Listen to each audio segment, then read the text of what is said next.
Monk Dog. A story that will lead you to your true self. Chapter 1. Departure. Listen to the voice of your soul. Episode 4. The Cycle of Life. Running through the forest, I stopped where I could no longer hear the voices of my master and fellow dogs. I did it. I finally took the first step towards my true self. I took a deep breath cautiously. The brisk, cold morning air flowed through my nostrils, filling my lungs. Oh, what a wonderful feeling! I felt as if the vibrant energy of the fresh forest was filling up my body. But something was different. I was wondering what it could be.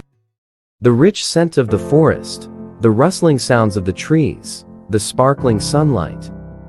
I was acquainted with this forest. I knew the position of every tree, the course of the streams, the paths and the dwellings of prey. Until now, the forest had merely been my workplace. However, the forest that surrounded me at that moment was entirely distinct. It was as if the map in my mind had suddenly come to life right in front of my eyes. Indeed, this was a forest I was familiar with, but somehow, it felt like a whole new world. I had never realized how beautiful the forest could be. The sun's rays were sparkling and shining. The chirping of birds echoed pleasantly like music, and the scent of trees and grass enveloped my heart.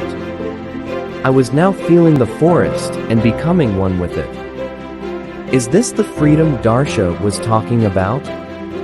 Freedom from bondage, from anyone's orders, instructions, or evaluations. That is liberation. No roles, no duties, no obligations. Yes, I am free. How wonderful to be free. I smiled and talked to myself. Now, let's head north.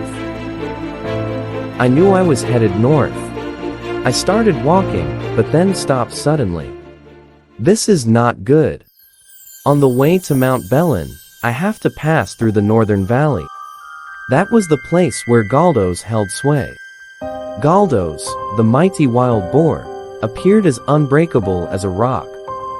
The thought of his steel-like muscles and teeth, like giant axes, sent shivers down my spine. When I fought him, he tore off half of my tail, and it was never found. That place is dangerous. With his fierce temperament and excellent leadership, Galdos ruled not only over boars, but also other animals. He had earned the respect of everyone. Many animals must have witnessed our fight against Galdos. Along with the master, we engaged in a fierce battle, and finally defeated him. Furthermore, it was me and no one else who struck the final blow to Galdos. In the northern valley, I was the hated enemy who had defeated their respected leader. But there was no other way to get to Mount Belen.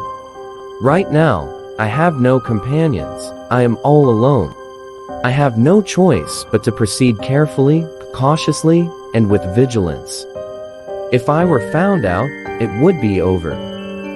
The happiness I felt earlier has flown away somewhere. I started walking carefully and attentively, keeping a watchful eye on my surroundings. After walking for a while, I suddenly felt hungry. Come to think of it, I hadn't had anything since this morning.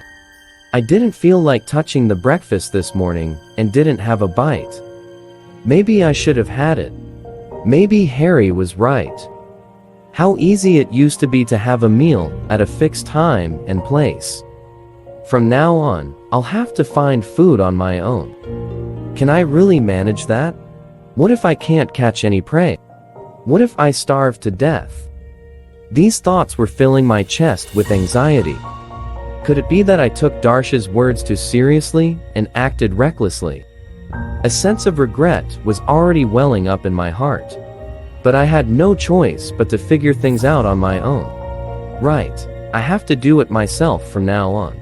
Yes, that's what freedom is all about. I shook my head to snap out of it, then looked around and began desperately searching for a game trail. After about an hour of searching, I found a trail used by small animals. I decided to lie in ambush there. After another hour of concealing my presence, a gray rabbit came hopping along the trail. I cautiously waited until it came within pouncing distance. The rabbit was approaching with small hops without noticing me. I leaped suddenly and bit down on its neck. Applying pressure to my jaw, warm liquid trickled from my mouth to the ground.